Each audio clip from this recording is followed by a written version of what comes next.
in air right now.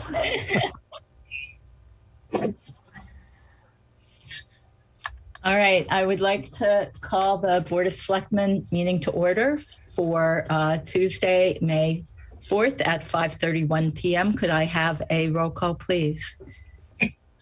Joe Shank, present. Chad Sexton Duranian present. Veronica Kell present. I'd like to announce that the meeting is being audio and video recorded. It should be on Channel 9 right now as well. So just so everybody knows that, is there anybody else who is recording? All right, thank you. Please join me for the Pledge of Allegiance. I pledge allegiance to the flag of the United States of America and to the republic for which it which it stands, stands, one nation, under God, indivisible, with liberty and justice for all. Thank you. I have no additions or deletions tonight. I will say, I just want to point out that we have a 6:05 appointment and a 6:30 executive session. So we're going to be moving right along to make that timing. For that reason, we will not be holding a public comment period today. However, during the 6:05 appointment, if there is anyone from housing who is present on this call and would like to ask a succinct question, that would be good. All right, so moving on to a review of the minutes. The first one is for December 15th, 2020. And I did go in and edit the minutes. I believe, oh no, this is, we had looked at these prior and I had made some small adjustments, my usual grammatical or, typo things. And those had already been made. The one place that we were questioning was at the very end of the minutes. And I found my copy here. So I did edit to reflect both the COVID funds and the CDBG funds that were being discussed in section 5.2. So those edits are in. So I guess, do I have a motion to accept? Madam Chair, I make a motion to accept the minutes for 12/15/2020. Is there a second? Second. All those in favor? Joe Shank, yes. Veronica Kell, I'm sorry, Chas. Chad Sexton Duranian abstain. Veronica Kell, yes. So with that, the 12:15 minutes can be moved to the approved folder. The other set of minutes was from the 23rd of February, I believe it was. Yeah. Correct. And the only change that I would make there is in section 2.3, I would remove the entire paragraph after the board reviewed the organization chart, see attached. I would remove that entire paragraph. And then where it says JS, I make a motion, we change the organization chart with the executive assistant reporting to the Board of Selectmen. Those are the changes I would make. Other than that, it's really good. I see where I will need to scan because I was the one taking notes on the Selectmen's policies and procedures. And there's a note in here that says, see marked up copy of policies. And I did have a discussion with Carolyn, so I need to scan those and get them in. So reviewing the minutes made me remember that conversation. So I will do that so that they can be filed with the minutes. There's a couple other places where the marked up copy is referenced as well. Okay. So Madam Chair, did you want to make those changes and bring that back forward, or did you want to vote on those tonight? I would want to vote with them with any changes that we discussed tonight. Okay. If that's good with you guys. Can you, Madam Chair, will you just read that, what you said in regards to me, that paragraph? Do you want me to read that whole paragraph? Oh, no, that part that you were changing, you were taking out or something. Yeah, there's a paragraph under 2.3. So if you go to 2.3, it's the bottom of the second page, Yeah, the top of the third page. I would remove that entire paragraph and just say discussion ensued. And then it says, JS, I make a motion, we change the organization chart as you just described, and I cannot find the description. But I know the motion was to change the organization chart, placing the executive assistant reporting to the BOS. So I would put that motion in there. yeah, I accept that. That's fine. I'm good with that. So, Madam Chair, I make a motion that we approve the minutes for February 23rd, 2021, as verbally amended here. Is there a second? Second, All those in favor? Joe Shank, yes. Chad Sexton Duranian abstain. Veronica Kell, yes. So Jim, I'll go in and make those changes, and I'll scan my copy and attach it somehow, or put it in the SharePoint as attachment to the 223 minutes. Then we'll put that up into the approved file. Okay. Okay. All right. Thank you. Next is we're going to go on to section 4. I want to skip 4.1 for the moment because I want to just get the things that we can zip on out pretty quickly. So 4.2 is vote to sign the Selectmen operating policies and procedures out of session. Those are in SharePoint. So if we could have a motion for that.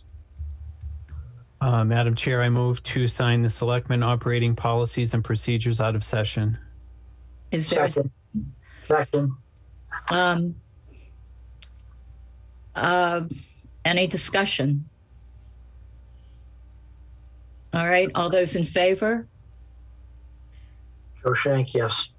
Chad Sexton Duranian, yes. Veronica Kell, yes.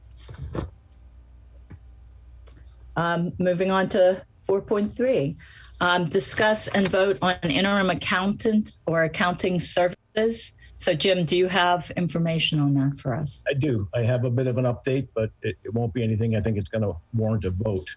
I had communication with 2 different firms now, and one firm is the firm is one of the 2 firms that I had earlier distributed to the board in your prior meeting packets. It's Kinsurf, and they're currently in Framingham and in Boxborough and also in Maynard, providing either treasurer collector or accounting services. They actually, their employee that is doing some work in Maynard is actually the town that our town accountant, Lori Plord, has moved on to. So they were actually going to sit with Lori and kind of get a sense for what the actual lay of the land is, more than the scope that the board put together by vote last week, but see kind of what any dirty little secrets about reconciliations or, timing on things might exist. So they're going to have that conversation with Lori, and he's supposed to get a call back to me tomorrow on whether or not they think it's something that they can swing and put in an official proposal on. The second group is a group that is, it's called MuniFin, Municipal Finance. And they're actually in 4 or 5 communities right now, also doing collector treasurer or town accountant services. And the principal was supposed to be speaking with me yesterday, but was out ill yesterday and today. And I got a message today saying that she is going to call me tonight or tomorrow. I did say that I had a selectmen's meeting, so it'll likely be tomorrow. So I expect that your pre-meeting minutes before the town meeting, if you so call one, it's usually standard to have one just in case there's any business. I might have a more detailed update for you on Saturday just before town meeting based on what I hear tomorrow. Okay, that would be great if they can get back to you by then. I So expect they will, yes. All right, so we have a town meeting at 1 p.m. on Saturday, so perhaps we should go to call a meeting at what, noon? 12:30 would probably be Okay. more than enough time. And where we call it at the town hall, or we're gonna just, it'd be crazy for everybody to have iPads. We're all gonna meet anyway, right? So where can we? We do it in person over there. That's what we did last year. Okay, right. Right there at the senior center. We can do it in person outside. Good. Yeah. All right. And anybody who wants to attend can Yep. at 12:30. So we need to post that, I'll correct? get that posting up tomorrow, Madam Chair. It'll just be, any pre-town meeting business, very generic. Okay. So if there's something more specific between now and tomorrow when I post it, just let me know and I'll make certain to get it on there. And we can revise the agenda if we know specifically, correct? Correct. All right. Okay, so yeah, let's do that. May I ask a quick question? Sure. Mr. Kreidler, Municipal Finance, where are they out of? I think I'll send a copy of their website out. I think it is Hardwick, the town of Hardwick, if I'm seeing their webpage in my mind clearly. Okay. And it's Muni Fin. So it stands for Municipal Finance, but it's MUNI capital FIN, I believe. Okay. I'll try to drag that. And where is Ensure from? Kinshire, they're from the South Shore somewhere. I'll send both of those out to you. Okay. I'm pretty sure the other one is in our packet from a week or two ago. It is, but I'll get the Okay. one now. All right, thank you.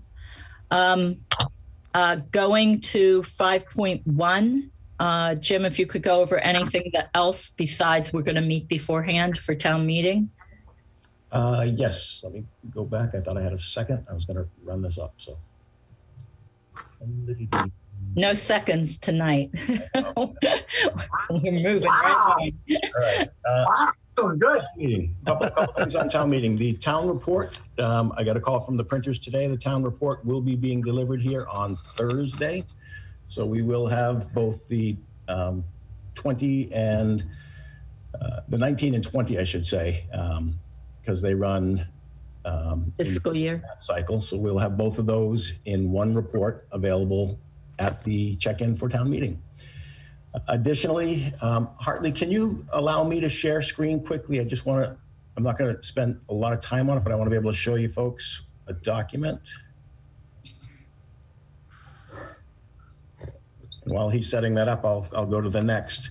I had some discussion about heat with Joe. He and I communicated in writing a little bit about if we're going to go into the late afternoon or early evening, if heat might be necessary at the town meeting. And I did reach out to a couple vendors, and the issue with heat and the tents is in order for the heat to be effective, I'm told, we would need to have the sides up. Otherwise, you're not really going to have any benefit from the heat. Having the sides up would be counterintuitive for what we're trying to do, which is give people visibility to the town meeting. So I don't know if we trust one another enough to be hardy New Englanders and gauge what the weather is going to look like for the couple of 4 hours that we might be there, and bring a jacket if you think it's going to be cold. Additionally, the Council on Aging from the department head meeting today, Karen stepped forward and is offering to do hot coffee and hot tea. So for people, That's nice. Yeah, people that'll be coming in, if you want a hot drink to take to your seat with you, that'll be provided from the Council on Aging. So in terms of heat, do you want me to chase that more, or is it kind of what it is? No, I mean, it's, yeah, if you feel, if we can get out of this in 4 or 5 hours, 5 or 6 o'clock, reasonable, just dress warm, bring a little blanket, at least people know they don't have to worry about bringing their own chairs. Chairs will be there. Just, I think that's what we're gonna have to plan for. Okay, excellent. So that's town report, and let's see if I'm able to share yet. I can. So we'll go here, we'll go there, and we'll get to the top. So do people see this document, fiscal year 2022 town meeting and budget book? So this is Voter's Guide to Open Town Meetings, Special and Annual Town Meeting Warrants, Budget Process and Data. So this document is 116, I guess, 116 pages. And it runs the gamut of the org chart to every department and their mission and their staffing levels. You then get into how the town meeting works, a guide to town meeting. From there, you get into glossary of terms you might hear. There's tidbits of trivia throughout it. When we had some blank space, we threw some Townsend specific kind of fun information in there. Budget memo that I'm required to do per the charter. So that's covered in there. Then you get into the warrants, special and annual, including the full line by line budget as you've asked it be included in the warrant. And I'm going to fly through the warrants. And you get to our budget process. So this describes how our budget policy works. And then it goes into detail on what our budget tool is and gives comparable municipal finance data for communities in our region. And then you'll have more specific charts on our revenue. So this is a 6-year review of all the different components of our revenue, how the revenue is broken out, property tax 79%, state aid 7%, and so on. The dollar amount by fund, so you have the percentage and the dollar amount. And then description of the property tax levy and so on. I'm not going to belabor the issue right now because I know we're on a tight timeline, but all of this information is in here. The cherry sheet, what that means, the different components, showing that we had highs back in 07, 08 that we've never quite made it back to yet. We're getting close, but we're still not quite back to where we were back in 2008 for state aid. Why it's called the cherry sheet, because it was printed on pink paper apparently back in the day. Trivia for you. Different types of receipts that we get. So there's an analysis of that information. Other available funds, again, analysis on those types of funds and where they come from and what they've been used for over time. Expenditure projections. So by category, municipal services, education, benefits, and the like over 6 years. Expenses by type. So municipal services, education, employee benefits. Basically, you just get a graphical representation for those that like to see things that way. Jim, you get 1 more minute, so. I'm just about done. This goes on and it ends with the capital plan and the finance committee recommendations in detail. And then an accounting of the free cash and stabilization on the last page, what we start with, what articles are looking to tap them, and if they passed, what the balances would be at the end of the night. And I've also included in the warrant contained within the document, the selectmen's recommended and finance committee recommended just by word. So if people want the detail of the finance thinking, it's in the back of the book, but actually as we go along, you'll see it in the warrant by article as well. Okay, that's good. That's that. And then Madam Chair, with my last 30 seconds, additionally, the board goes through the articles in order, chair, vice chair, clerk, and then rotates in terms of the distribution of who moves them. So unless somebody feels particularly fond of an article that they want to do, would it be okay if I just roll that distribution that way and do that when I'm good with that. When I create the motions? Madam Chair, I don't know if you or myself, I would like to maybe present that employee benefit money that we're asking, the money, the 200,000. So maybe we can reiterate on that a little bit. Maybe. Oh, the transfer from the stabilization fund. I think we need to really explain that to everybody so they really understand what that is. So I'll see where that one falls, Joe. And, I'll probably get that done tonight and send it off to you guys. So you'll be able to see which ones fell to you. And I know, Chaz, you and I have communicated about you wanting to know this because you're coming in, you've been at all the meetings, but you're actually going to be sitting at the front table and moving some of these things. So we're going to try to get that distribution to you tonight so you can start doing all your homework as well. Right. And if I could, I was asked to take care of the Townsend Housing Authority article. And then if the planning board falls on, I can discuss it. It doesn't really matter. Excellent. All right. So Jim, you'll send that out to us prior to Saturday? Yeah, I'm probably, because we're not going late tonight, I'll probably stay and do that rotation and convert them to motions tonight. All right. Can you send them as an email, Jim, instead of that share thing, so it'll be easier to make the print out? Absolutely. Thank you. Let me just see quickly here. So, so we'll have tents, we'll have sound, we'll have chairs, and hot beverages. The end. Okay. Sounds good. All right, move on. All right. Thank you, Jim. All right. Moving back up to 4.1, vote on town administrator goals and objectives. So Jim had posted for the world to see so it's in the link for the meeting, or the posting for the meeting, both the ones that we've been working on and the ones that Chaz put in. I want to add, let me just add, this is from the minutes that we reviewed and accepted today, that in section, it's at the top of page 3, where we were discussing goals. The board reviewed the evaluation form, see attached. VK would like the SMART goals to be used. The board to discuss at a future work session. VK would like the board members to write a SMART goal that can be measured, obtainable, and relevant. So while we were doing this, we were looking at SMART goals. So I did put in SharePoint the Mass Municipal Association performance evaluation PDF that we were kind of working from. And it was page 13 that we were trying to work from. So Jim, if you're still there, could you share page 13 from the MMR document that got put in the SharePoint? I'm doing this just so that Chaz, you can see what we were going for as far as writing the goals went. Which page is that, Veronica? It's page 13, I think, is where they define. Is establishing performance goals?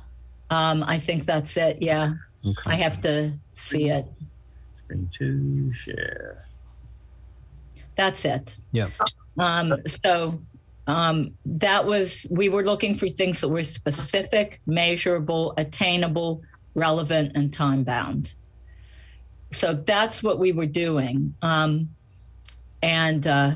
So with that, I'll turn it over to you to explain what you had done. And maybe, I don't know, Jim, should we share that? Do you want me to screen share yours, Chaz? Sure, that's okay.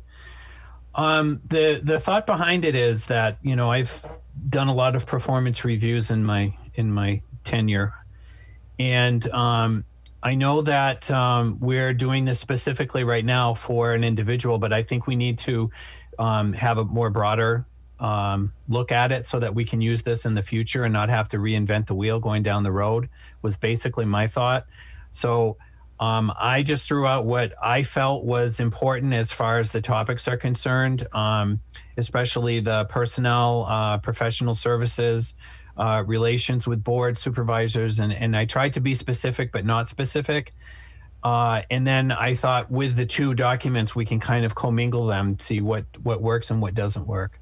And that's really my philosophy behind the document itself.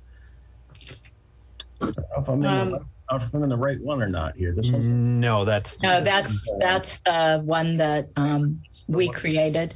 Right, but this is listed in the. I'm opening the one that's in the box. Well, I have to see if I can find it. Yeah, that's what I was having difficulty with earlier, Jim. Yeah, I know. Well, let's see. I pulled it right off the actual town site. Yeah, I'm going to do that right now, but I'm going to stop sharing quickly so I don't overshare.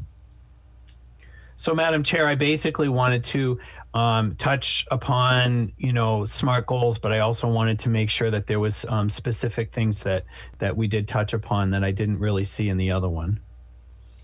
I guess I would want to be more specific on these than what we have here. What I do like are the last couple pages, number 7, number 8, number 9, the part that are open-ended. I think those I would definitely want to add in. Mm-hmm. And so I wouldn't, I wouldn't object to a narrative, but like how do you measure understands town ordinances and policies? You can really only do that in the negative. Well, they don't understand them because blah, blah, blah. And so I really didn't want to go there. Mm-hmm. Is what it come, I do think that devotes necessary time to position and is energetic about duties. Which one you want, Veronica? Which section? First page. You can go to the first page. Okay. I just felt like they were intangible. Not really intangible. That's probably the wrong word. They weren't, one person could think something, another person could see these another way. Mm-hmm. And I really wanted things that were more specific. Madam Chair? Yeah. I kind of agree. And I think more and more I've been looking at what we originally started prior to Chaz. I think that we got to come up with something a little better, because even you all talked about, these are things that I don't really see we should be maybe evaluating, because this is stuff that just should be normal practice for this position. And I don't know, maybe I'm mistaken on that, but I think Chaz is going down the right road to work on some more tangible tangible things that truly can rate somebody on. I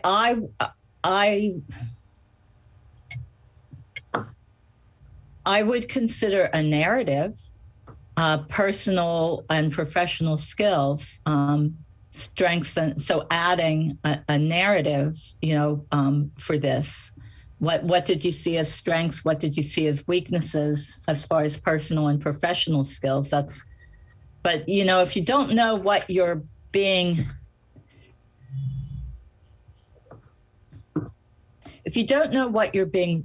ranked on, and exactly what that means, knowledgeable of current developments affecting the management field and affecting town government. How would you, I guess, Chaz, I'm asking, how would you determine that? Well, it would be, I can see your point that it may be in the negative and we don't want to go there.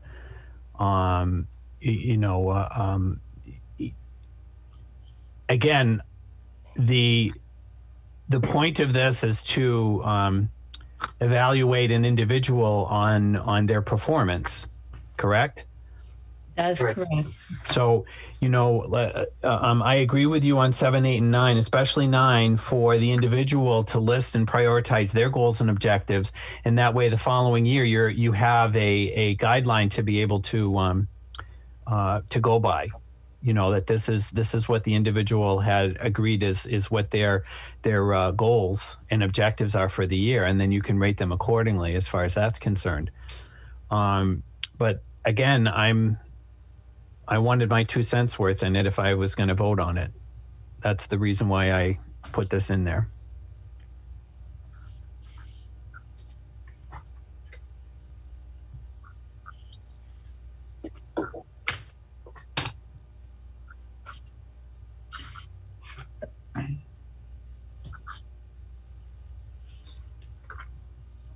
So we can always add, I would say, the narratives if you wanted to what we have, to what's on there, because I'm not adverse to what we have on there at all either. So I feel like the fiscal management piece, number 6, is just we've pretty well covered that, I think, as far as, prepared town budget and capital planning budget is in an intelligent, professional, but readable format. To me, if what's readable to me might not be readable to you, but I think that we've included most of this budget stuff in what we have there, but just in a different form. I think if you're going to judge someone on a readable format, you should specify what format you want it in. Right. And so the evaluation should say prepared the town budget and kept, like the budget book that Jim just showed us. Prepared the town budget book in an intelligent and professional, but exactly what format you wanted it in, because he might think what he did is readable, but you might not think it is. Do you see what I'm saying? Yep. No, I know exactly what you're saying. And again, I don't have a problem if you want to commingle them. I think that's probably the best way. I would leave it totally narrative. I mean, I would add questions at the end, personal and professional. Please comment on personal and professional skills, relations with board supervisors, department heads, and citizen and intergovernment relations. The reporting, I'm not sure.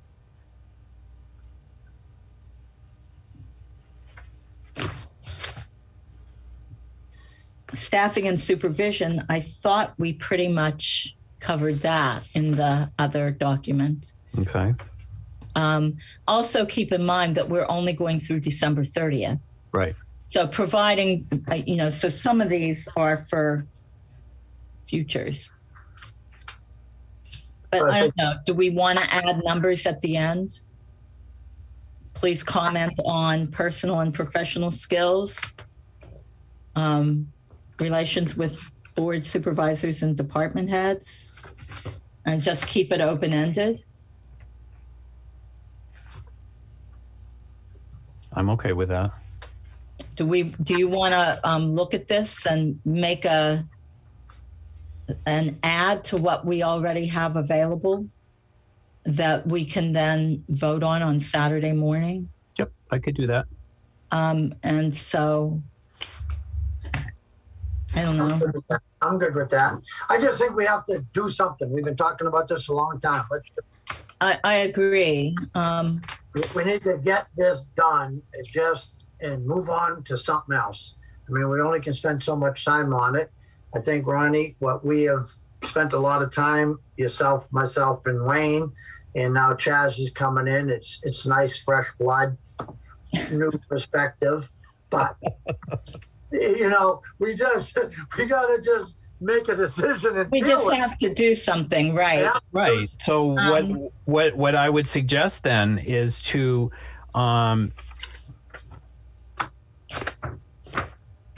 to go from up to 7 on what you have and add the 7, the 8, the 9, which is the narrative, and then your final, which is an overall rating. Right. There is room for comments in what we have. So productivity and reliability, the extent to which the supervisor can complete required tasks by prescribed deadlines. That's kind of your reporting. Kind of. So if you want to look at that, produce another document or just add to this document. Or do you want me to do it, Chaz? Nope, I could do it. No, I could do, you and I have worked together, so you know how I work. So I'll throw it together and, Jim, I'm going to have to ask you, am I able to put it in SharePoint or how does that work? You can't actually, unless we simultaneously publish it. Because what that would in effect be is it would be your thoughts and work products being shared with a quorum of the board outside of a meeting. So Gotcha. When you're done with it, I can do what we did today and get it posted along with Saturday's agenda up on the town website. So that way there, it's out there and everybody sees it at the same time. So it's not just a quorum of the board seeing it. I'm okay with that if the board's okay with that. I'm okay. That. Yeah, Excellent. that's All fine. right.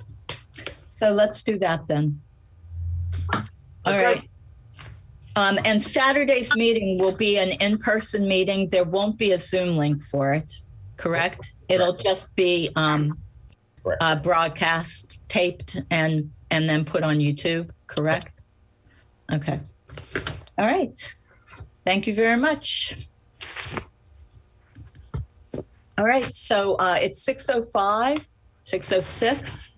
So we have an appointment with Mr. Dara from Community Opportunities Group regarding our CDBG grant status. So I am assuming, Jim, has everybody seen the questions that I sent forward? I couldn't share them for the same reasons, so I have them prepared to share now. All right, so I had sent questions along for, I thought I just saw Mr. Dara. I'm here. Is he here? Yep. Okay, welcome. Thank you for coming to join You're us. welcome. So my concerns, can you make that bigger, Jim? Yep. And I do have questions. I was able to go through what I got back this afternoon. So I do have a couple questions. But Wayne, oh my goodness, Joe and Chaz, as we go through, if I was thinking Wayne Miller, as we go through, if you have questions too, please do ask them. All right, my first one was I wanted a breakdown of the grant funds that had been spent, what was in the pipeline to be expended, and the cumulative funds expended. I wanted to know whether or not we were going to be leaving money on the table, is what this comes down to. So that's why I asked that question. So, Mr. Darrow, would you like to take it from there? Sure. Before you do, Okay. just let me say that under line item, one of my questions is what is 4A? What is 4C? What is 8A? What is 8C? What is 9? I really don't know. Sure. I apologize for not providing additional information there. I'm so used to that terminology. I think everyone understands it. So there were two activities under the grant. One was housing rehab.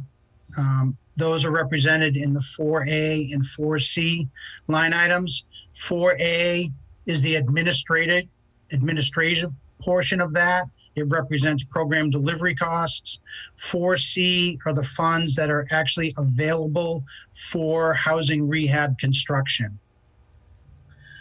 Likewise with 8A and 8C, 8A is the program delivery cost associated with the fuel assistance program, and 8C are the actual funds that are available for that program for payments on people's behalf. And then 9 is your general administrative line item, which covers other administrative duties that aren't particularly associated with a specific activity, preparing quarterly reports, entering payments, etc. So have expended approximately $303,000. You can see that if you look at line item 4C, you can see there's about $120,000 in contracts between what we have committed and what we've actually expended. That represents work that's under contract, but hasn't been invoiced yet. So before I just ramble on, I just want to see if anyone has any questions. I do. I do. Yes. So I just, for more clarification, line 4A of 105,377 is administrative money. And then line 9 is also, I would list it as administrative. So you're talking about $166,000. Is that what is being paid out to administer this grant? Our contract is for $160,000. If you look at the second table there, I added additional detail for the admin. So you can see under 4A, you've got the total amount, then you've got the amount that's in the COG contract, and other amount. PD and GA means program delivery and general administration.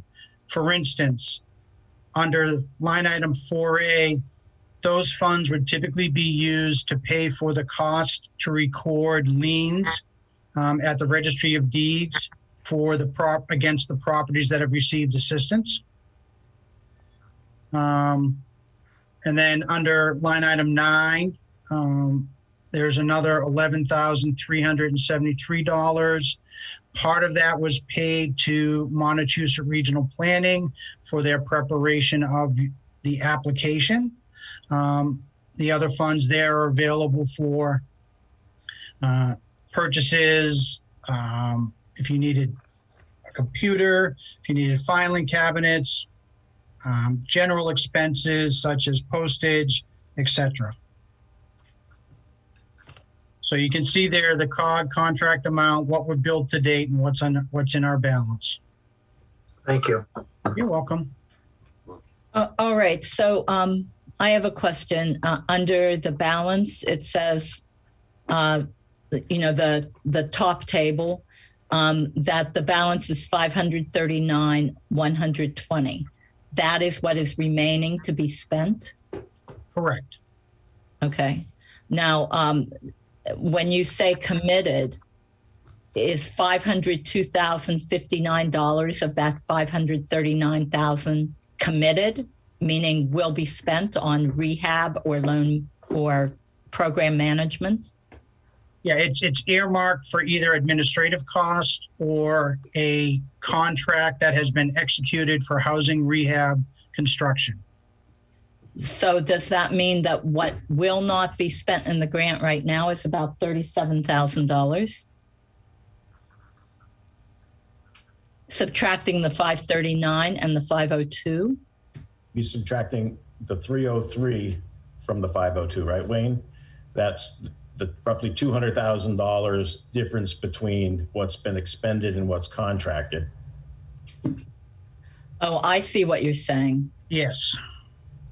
Okay, so the balance is to be spent, but it doesn't mean it's not committed. Okay, so I have to subtract. I wanted to know what was not committed. So that would be the difference between the budget column and the committed column. So approximately $340,000. No, say that again.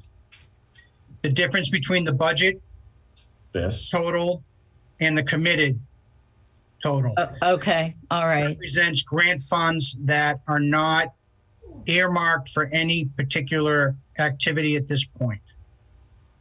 Okay, so we have approximately 300,000 left, 26,250 of which is fuel. Correct. So for housing, how much do we have left? Approximately $300,000. The difference between 642 and 328. Okay, all right. That's what I was looking for. All right. And I guess to kind of steal the thunder from the hanging question there, Madam Chair, when you asked, what are we going to leave on the table, or what are we not going to be able to spend, what are we going to lose or have to give back? The answer to that is an extension can, and in fact has already begun to be asked for yet again. So it's not. And who is asking for that extension? The way I have been in contact with the fiscal rep at DHCD for Townsend. I need to give you a little background. When a grant is awarded, the Department of Housing and Community Development sets up a 3-year contract through the state's accounting system, the MARS system. Okay, so this grant was a 2018 grant. That 3-year contract ran from July 1st, 2018 to July 30th of 2021. Okay, this time of year, the reps reach out to different communities asking them if they're going to need an extension beyond June 30th, because it's a more complicated process than the prior extensions we have requested. This extension actually requires the community to execute a new contract to add a year to that initial 3-year time frame. So the paperwork to accomplish that is being prepared. I double checked with our fiscal rep today just to make sure she was following through on what I had emailed her about previously. That paperwork is in process and it should arrive, in the town in the next couple weeks. So they reached out to you and you said Townsend would want to extend. Correct. Okay. So where I'm having a problem following Mr. Dara is that we have a contract. The contract that you're talking about is the CBDG grant itself, extending it. Now, the town of Townsend has a contract with COG, correct? And where does that fit in? I mean, does that contract have to be renegotiated? When is that particular contract up? No, when I executed that contract with the town of Townsend, it was to complete the grant as it was written. Yeah. Now, if something changes substantially, for instance, if we, the grant was to complete 15 units of housing rehab. If it looks like we're going to complete 20 units, well, then I would look for some sort of adjustment for doing those 5 additional units. But when I enter into a contract like this with the community, it's to stay with them to the bitter end. My goal is to get this money spent. My goal is to finish this program and get it completed and closed out and put to bed. And jumping on to that, just so you know, housing is a very sensitive issue for me because I've been doing it for quite a long time here in town. I would love it if you could do 20 units, but I can understand where you're at as far as the amount that you're doing. The fuel assistance, the $26,250, if we extend the grant, that also gets extended, I'm assuming, correct? And that the grant extension would include all activities. Okay. And I'm a little concerned about why there hasn't been any activity with the fuel assistance. Is there a reason for that? Well, I can give you a lot of reasons. One, when our first month of employment with the town to administer this grant was January of 2020. So at that point, we're already halfway through the 2019-2020 heating season. At that time, I was reaching out to Montechusett Regional Planning Commission because according to the application, they were the regional LIHEAP, meaning the Federal Housing Assistance, the Federal Heating Assistance Program. They were indicated as a regional provider for that. So I had been reaching out to them. And I can't explain why they handled my phone calls the way they did, but I would call, I would ask to speak to the fuel assistance manager.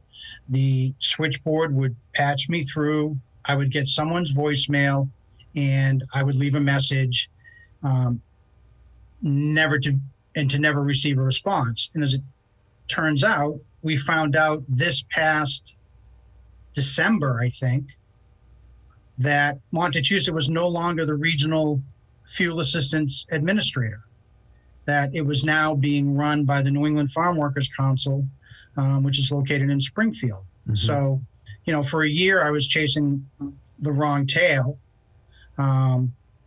And now we've sort of established a relationship with them. I honestly don't know, because the individual at New England Farm Workers is very difficult to get in touch with. Both Jim and I have reached out on numerous occasions via voicemail, when we could leave a message if her voicemail wasn't full, via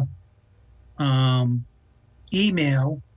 We provided her with program information and program applications, with the understanding that she would be distributing it to the Townsend individuals who had used up their federal fuel assistance, because that's one of the issues here. Is this program is designed as a supplemental fuel assistance program. You cannot use federal funds to replace other federal funds that have also been allocated. So in order for someone to be eligible for the Townsend fuel assistance, they would have had to use up all of their federal benefits through the LIHEAP program, or have applied for assistance through the LIHEAP federal program and either been determined ineligible or over income. At that point, they could, with a denial letter from the Farm Workers Council, they could then come to us and we could see if they meet our income guidelines. Okay. Well, I'm going to just jump to what I wanted to say here. I've been in contact with Sheila Harrington, our state rep, and she's willing to help me as much as we possibly can if we need to talk with New England Farm Workers or whoever we need to. To my understanding, there's 44 applications for that are eligible, and I'm not sure if a letter had gone out to those individuals or not. Would I be able to either work with you or work with somebody to, to be able to get this going? Because we have several applications from my understanding that are seeking help through our COVID funding. And part of it is either utilities or fuel assistance. And I'd like to help our residents as much as possible with that portion of it. Yeah, I'm willing to work with anyone to move this program along. I mean, we've received 3 applications since all of this has kind of rolled out in the last couple months. We received 3 applications, but none of them had submitted an application to New England Farm Workers first. So they've got to try that before they can try us. But now, I don't know what's going to happen. The federal heating season is technically over. It ended on April 30th. So I don't even know if these folks can even file an application for heating assistance. I thought it was extended to May 31st. We extended our program. I don't know if the federal program was extended. It has not been. The only people that would be eligible for the Townsend Supplemental Fuel Assistance Program would be those that have Exhausted benefits. approved and exhausted their LIHEAP funds or applied and been denied Right. before the deadline of the fuel assistance live program last month. So there could still be, but the issue that Wayne was being polite about there that's been difficult is he does not have access, the town does not have access to the list of applicants that have applied for and been approved or applied for and been denied LIHEAP through New England Farm Workers. The effort has been being made to work with farm workers to say, here is our application material, here's our program literature. Could you please just send it along to your people that have either exhausted or been denied? We don't know if that's been done. We know that it's been sent. I mean, Chaz, I was on the meeting with the state rep and you and Ms. Savoy. That information all went out that very next day. We've still not had a confirming message back from New England Farm Workers that A, they received it, and B, that they sent it out. And there have been And I understand that, Jim, and I 100% agree. And I'm looking to get something done. So, Madam Chair, with the board's permission, I'd like to be able to work further on this with our state representative and Mr. Dara and Mr. Kreidler, just to make sure that we get moving on this. So, I got a question. Madam Chair. Does it relate to what Chaz just said? Because I think I'd want to. Well, yeah, it does. I Okay. think I really feel that this gentleman needs to maybe put a little more effort in. If we've got a contract with him for over $160,000, he knows more of the program than any of us, any local people. Maybe it's got to ramp up, gear up a little bit harder, and dig in to find all this. If Chaz can get answers as easy as he is, I feel that, you know, if we're under contract, we're going to pay a company $160,000. I feel they need to do due diligence and do the exact same thing we're trying to do. That's all I have to say. Okay, so before I ask for a motion, I do have a question. Who is the Townsend contact for this grant, and who manages this on the Townsend? The town administrator position is listed as the administrative contact on the first page of the contract with COG. Right. So you are the one who manages this for Townsend? No. COG manages this for Townsend. They are the town's agent. I am the administrative contact. So if there's an administrative question that COG has while they are managing this grant for Townsend, they would contact me. And the Board of Selectmen's responsibility is? You are my boss and you are the signator of the contract with COG. I thought you were the signator. The Board of Selectmen voted, because only they can sign a contract in excess of $5,000. The Board of Selectmen voted at a public meeting to authorize me to sign on their behalf. So it is the Board of Selectmen that are the signatories for the town of Townsend.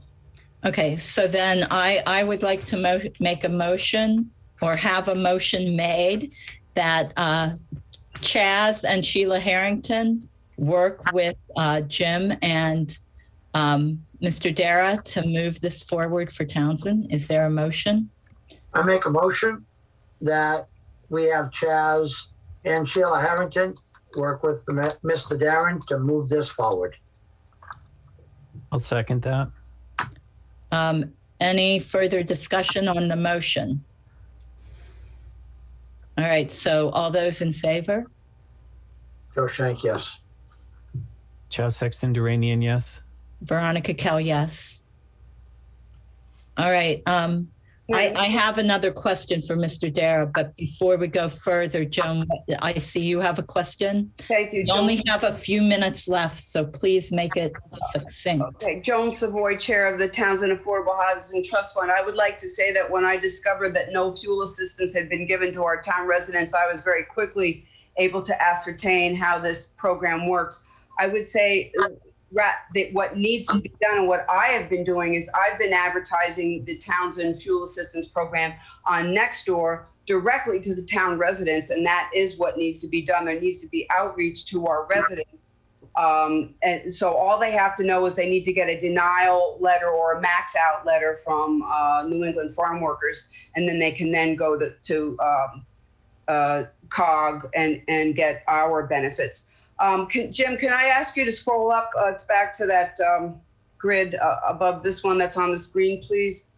Thank you. Mr. Dara, can you please explain item 8A, that $8,000? Yeah, those are fees for the administration of the fuel assistance program. Okay, and so you've paid yourself $1,200 to administer the fuel assistance program? Yes, we took monthly payments in January and February of 2020. Okay. And you did state earlier that on January of 2020, it was your first month of employment with the town. I do know you signed the contract with the town in June of 2019. And I also know that you were paid $14,839.70 in November of 2019. How was that done if your first month of employment was January of 2020, please? Our first monthly, according to our procurement, according to our compensation schedule, our first monthly payment began in January of 2020. I don't know off the top of my head what those fees were for. Okay, well, you were paid almost $15,000 in November of 2019. and another 18,000 and change in March. Yep, I think that we had an original compensation schedule, but the start of the grant continued to get delayed for reasons I cannot recall. And so we did an amended compensation schedule that really got things rolling in January. Can you explain to me why you were given a 6-month contract? The first contract was 6 months. It was June of 19 to December 31st of 19. Yes, because at that time, the grant end date was December 31st of 2019, and you couldn't have a contract that went beyond that. The grant, the grant contract I saw with the state runs from June of 18 to July of 18. Not the grant contract, the grant. The grant is on an 18-month implementation schedule. When it was initially issued, that 18-month time period ran from July 1st of 2018 to December 31st of 2019. You could not have a contract that went beyond that grant end date. So we have been supplied the extensions so we can see those? We're in the grant system as you've been advised, Ms. Savoy. But we want to see them. You've been given printouts showing the grant extension dates from the system. You don't have access to the system because you are not authorized to access the state grant management system. At your request, Mr. Dara has provided you the screenshots that show those date changes. So I guess I think that what Joan is asking for is the actual grant paperwork. Is that what you're asking for, Joan, as opposed to a date? So maybe we could work that offline because we only have a few minutes left. It's been So worked. I've provided the paperwork. I don't know what else she wants. She seems to think that the grant hasn't been extended for some reason, when if that were the case, then, we wouldn't still be allowed to spend money because the state would have shut us down. So it has been extended. The grant's been extended. I'd just like to see the grant extension that kicked in after December 31st of 19. That's all what it says with the contract. If it had to be a new contract, we haven't seen it. Okay. There was no new contract. Okay, so can we take that piece offline because it is now 6:33 and we have a 6:30 appointment. I have one more question. Thank you, Joan. I have one more question for Mr. Dara. Sure. You stayed in number 4. I wanted to know if, because we have 300,000 left to spend, which will be, and I'm sure Chaz will look at this, but it says there's a waiting list of 41 applicants. Yep. And my question is, I guess in the quarterlies that you had given us earlier, I'm not seeing a waiting list of 41 people, unless you're talking about fuel here. Because there were 89 applicants, and I think it was the March of 2020 quarterly that says new applications were mailed out to all 89 property owners on the waiting list. 26 owners in total returned their applications and were sent out income verification. 19 responded and 12 were income qualified at that date. More have been since. 5 were, there was a number that were not qualified. That might be the next one. The next report, which was in June. So I guess what I'm wondering is, are you sending out to the remaining, to those 89 minus the 26 that responded? Is that your waiting list? My goal here is to get as many people serviced as we can. And so I'm curious about the waiting list. That waiting list is old. Correct. The waiting list is old. People live in town anymore. And if they didn't respond the first time, are you thinking they're going to respond on a mailing 2 or 3 years later? Well, we continue to reach out to folks who are on the waiting list. to give them an opportunity. There's a lot of reasons why they may not have moved forward the first time. Clearly, it's a different world than it was in 2018 and 2019, and people's situations may have changed. So we try to continue to keep in contact with people, but we can't sit around and wait for folks to make up their minds about these things. So we set deadlines for them to respond by, and then we move on to the next people on the waiting list. I think right now we have six cases we're working on for income qualification. We've got between the completed projects and the ones that are under construction, that's 11 units. So we're moving very quickly up on meeting our 15 unit goal, and we likely will end up assisting more than 15 units. Right. I just would like to say thank you, Mr. Darrow, for the information. I think that what we're doing is good for the town. Part of the reason why I wanted to jump in here is that if there's things that I can do on my end to expedite what you're doing, that's the reason why I'm doing it. But I want to thank you for the work that you have done. And then I just want to make sure that we can get these things done and get it out to the people who need it as quickly as we can. That's Thank my you, goal. Chaz. And I do want to say, we will take people out of order if they have an emergency. If someone has an actively leaking roof, if their heating system has stopped working, if they've had a change in circumstances and now they need handicap accessibility improvements, if they have a child with lead poisoning, those are all issues that people can come to us and we'll process them out of order to address that particular issue. So to anyone out there, if you know someone like that who has a situation like that and needs some assistance to address an immediate need, then please send them our way. Okay. So would they contact you directly? They could reach out to me directly. They can leave a message with Jim. We'll get them an app. As soon as we have their contact information, we'll send them an application. Okay, thank you. I think with that, unless Chaz or Joe, you have another question, I think we're going to tell Mr. Darrow thank you. Thank you. Jim, would you be able to give Mr. Darrow my contact information for me? I certainly will get it to him. Absolutely. Thank you. All right. Thank you. Thank you very much for attending. You're welcome. Have a good evening, folks. You as well. Thank you. Thank you. At this point, I think we're going to,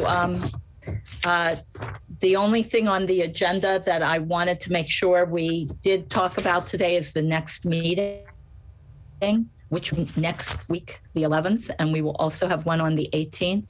I would like to make the 11th a work session to look at appointments that need for openings in June on appointed committees, and also posting those openings, as well as starting to look at the personnel policies and procedures. So, and then the 18th will be a regular meeting. So the 11th is the work session, or the 18th, you said? The 11th is the work session. The 18th will be a regular meeting. And then if you guys could both let Jim know your available dates for June, July, August, those dates that we sent out, so that we can get those finalized, that would be good. We can talk about that on Saturday. All right? Yep. Okay, so with that, I guess we're going, do I have a motion to review and sign payroll and bills payable warrants out of session? Make a motion. Go ahead, Chaz. Sorry. Go ahead, Joe. No, I'm good. Go ahead. I'd like to make a motion to review and sign payroll and bills payable warrants out of session. Second. All those in favor? Joe Shank, yes. Chaz Sexton Duranian, yes. Veronica Kell, yes. So could we have a motion for the executive session and not returning to open session? Madam Chair, I make a motion that we enter into executive session pursuant to General Law, Chapter 30A, subsection 21A2, to conduct strategy sessions in preparation for negotiations with non-union personnel, or to conduct collective bargaining sessions or contract negotiations with non-union personnel, and will not return to open session. Second. All those in favor? Joe Shank, yes. Chaz Sexton Duranian, yes. Veronica Cal, yes. Thank you, everybody. Thank you for your hard work for us.